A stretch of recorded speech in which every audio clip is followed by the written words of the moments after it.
it's Grandma Moore. It's Sunday morning, working on my Friday video. Friday, I just kept having this feeling that something's wrong. I had anxiety, and then I went ahead and didn't work long Friday, came home, did a few things, and found out my furnace is broken. Covered up in blankets all night Friday night. Saturday morning, I was just freezing. Looked for parts, finally found one, but there's none in the area that we could fix on Saturday. So the part's coming on Tuesday. We have an electric heater going. You might hear it in the background. So luckily the weather has gotten warmer the next couple of days, but then it's going to get really cold next weekend. So we definitely got to get that taken care of. Instead, I worked Saturday night, and I'm probably going to work some today to pay for the part for the furnace. So you can see how Friday turned out because there was an issue on Friday. Kind of one of the reasons I decided to quit too. And then I didn't get to videotape Saturday night because I'm not good at figuring out how to tape at night yet, but I'm going to keep working on that. So let's see what kind of video comes out of this. Today I don't have a financial goal. My goal is just not have a panic attack. For some reason, as I was getting ready, I started having high anxiety for some strange reason. I've been praying about it today, so hopefully it'll calm down. So I might work for an hour. I might work 10 hours. I don't know what today brings. You know, when the kids all first moved out, I had horrible empty nest syndrome. And then if you are a parent of adult children, you know, they come back. Or there's always something for you to solve, or there's always something going on. I think part of my issue is I'm like going through the empty nest in a way, because all except one is in their 30s. My youngest is 28. And this year for Christmas, you know, we don't have anybody at the house, nobody's there, or the camper. And they all have their own traditions. They're doing their own Christmas activities. And so I think I'm going through like a different type of empty nest syndrome where at first it was, oh no, it's all empty. And now it's like, you know, my dogs are gone, my kids are gone, the grandkids, you know, their parents are keeping them busy. So I'm blessed that I've raised four very independent young ladies, but on the other hand, it's like, don't you need me just a little bit? So I think it's like a different type of empty nest. And I know it's all growth, and I'm very proud that they are independent, can take care of themselves. But I think I'm going through some kind of next step of empty nest.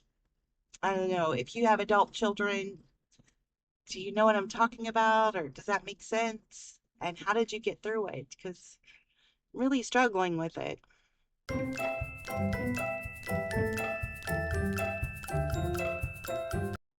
You know, it just dawned on me that my anxiety happened after I did my devotion. And my devotion was about what's stopping you from fully serving the Lord. And, you know, I was thinking about it. And when I did my prayer, you know, identify, you know, I prayed to have what's stopping me from fully serving God. And maybe this whole, okay, your kids are independent, blah, blah, blah, and it's okay. And that's what stopped me before, and maybe it shouldn't stop me now. So, I don't know, just food for thought, and be careful what you pray for, maybe. But if that's it, then maybe this is just me growing to the next step and being able to do better. I took this $9.50 Target order for 5 items, and it's going 11.6 miles. And it sounds kind of crazy, but this time of the day, hopefully Target won't be busy, for one. And for two, it's taking me right back to my favorite zone. And the reason why that zone is my favorite, most of those orders are pretty small in miles. It seems like that area I use the least amount of miles. the restaurants are really close together, so it's easier to get stacked orders. And you've got shopping, restaurants, you've got it all right there.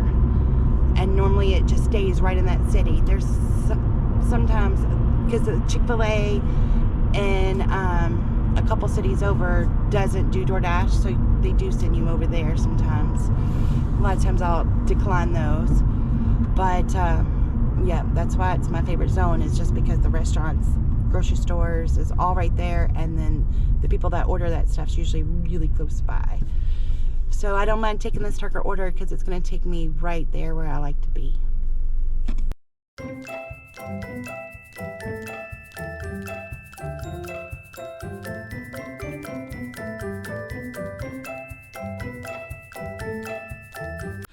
All right, I got this Myers order for $13, whatever. They stacked a $7 order. Okay, fine.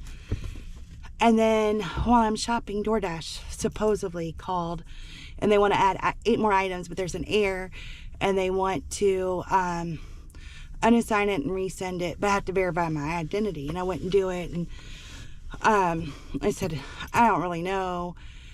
And I've never had that problem before, so I'm like, no, I'm not doing that. And then the customer starts texting me, I'm sorry, it's taken so long. I'm on the line with support. So I don't know. I don't know if it was right or wrong. Either way, I decided against it. I'm going to call support and see what they say.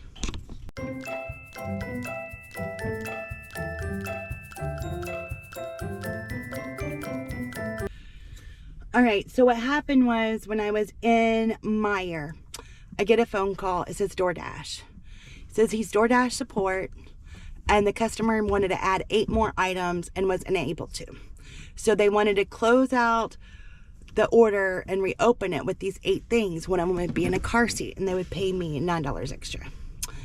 And I'm like, a lot of red flags there, but I'm like, okay, whatever. And then he says, okay, great. We need to verify your information. We need your phone number. I said, no, not happening. I said, I don't know who you are. And he said, well, it came up as DoorDash. I said, but, you know, unless I can verify who you are, I'm not giving you any information. You'll have to unassign the order. He's like, I don't blame you, blah, blah, blah.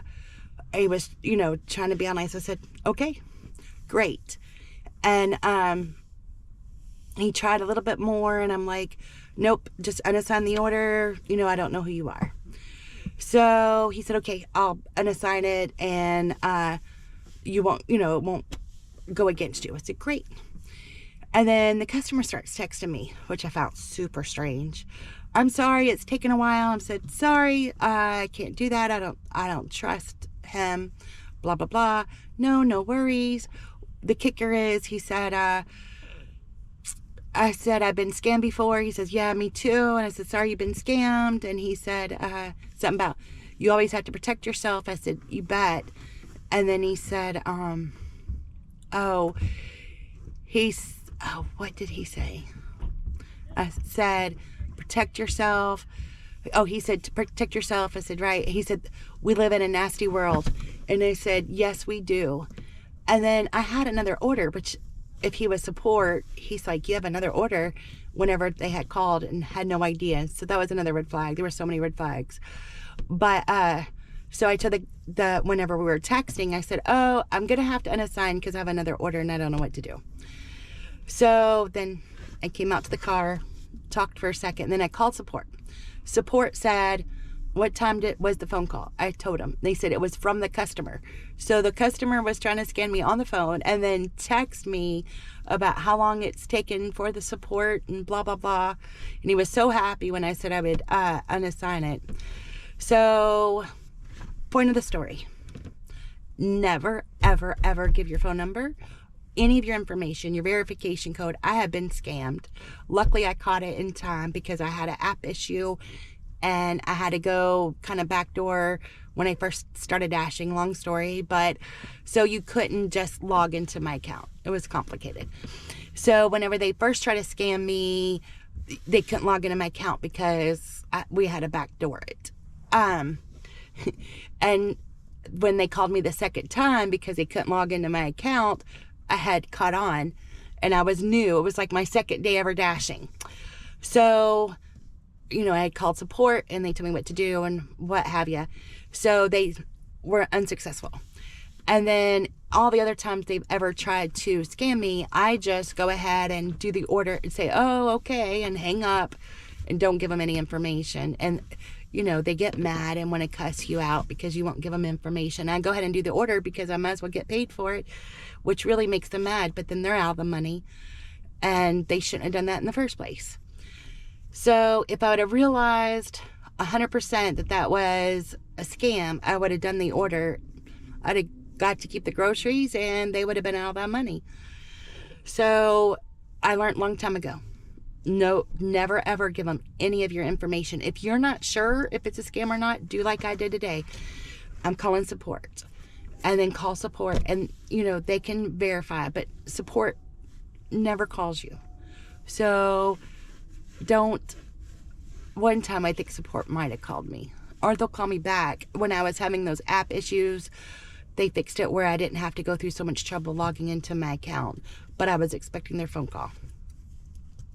Don't believe it. And if it happens, just say, I'll call you back, and call support, or whatever you need to do to get out of it. Call support and have them confirm who it is. It is, this was a Myers order. Usually it's like $1 item or less, and they'll pay you $8 or something to do this delivery, and you're like, oh, this is a good delivery. And then that's when they try to scam you. I had never had them try to do that to me on a shopping order. It's the first time. So be aware, be alert, and don't give your information. After all that happened, I had called my daughter because daughter number 3, she DoorDashes as I DoorDash, during the day. And I immediately called her because they're going to resend that order out. When I talked to DoorDash and everything, they're not going to do anything right now. They have it under review. So, and I lost a point on my completion rate. They're supposed to update that. But anyway, so I called her right away and said, hey, if you get this person's name or if you get this kind of phone call, do X, Y, and Z. Because she's not ever been scammed, thank God. And so we talked for a long time. So I've had several orders since then. So 5 hours in, I'm at $98. But now I'm sitting out back. My brother happened to be here, so I was chatting with him and declined a couple of orders because they weren't good, and still nothing. So it's been about 20 minutes since I've done any deliveries. But well, the last hour I've not had any orders to accept.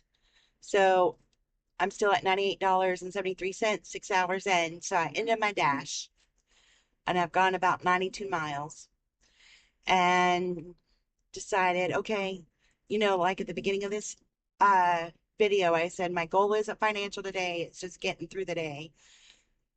I got through it. I just been an emotional mess. I think thinking about Christmas and everything is just a lot going on there. Then almost getting scammed. So I'm just like, I'll worry about that later. I don't know that I'm working tomorrow. Depending on what happens, I might end up working Sunday. But either way, it does not look like I'm going to make my weekly goal. I'm okay with that. I'm just going to go home and have a mental break, just kind of chill. And then tomorrow I'll hang out with the grandkids. I think that'll do my soul some good. And we're going to go see Christmas tree farms. That was our old, what do you call it? Our old tradition. We always went and picked out a real Christmas tree. And 2 of my grandkids have never been to a Christmas tree farm. So thought that would lift my spirits and it'll be fun for them. So I might videotape a little bit of that, depending if what's going on and how it works out. That'll be kind of fun to see. All right, as I watched that video, I was so excited to come home and relax, and then I didn't get to. We had issues. And then Saturday, I thought, well, I'll go ahead and go to the tree farm. And then um, my grandson got sick, and then I had to figure out how to pay for this part for the furnace. So Saturday got blew up too. Ended up working about 3.5 hours on Saturday. I did one order for Uber for $23 and I don't know, 4 or 5 orders for DoorDash and made 83. So $106 for about 3.5 hours of work, which was fantastic. So I'm only $60 down for the part for the furnace. Hopefully make that I today. appreciate all of y'all's encouragement. It really helps, especially a day like today. Normally I'm not like this. So something must be in the air. I don't know. Usually just cheerful and ready to accomplish goals, but today is just not the day. So thank you all so much. I really appreciate each and every one of you. And I hope you have a wonderful day, maybe weekend if you don't hear from me. And keep smiling and keep being happy, and God bless you.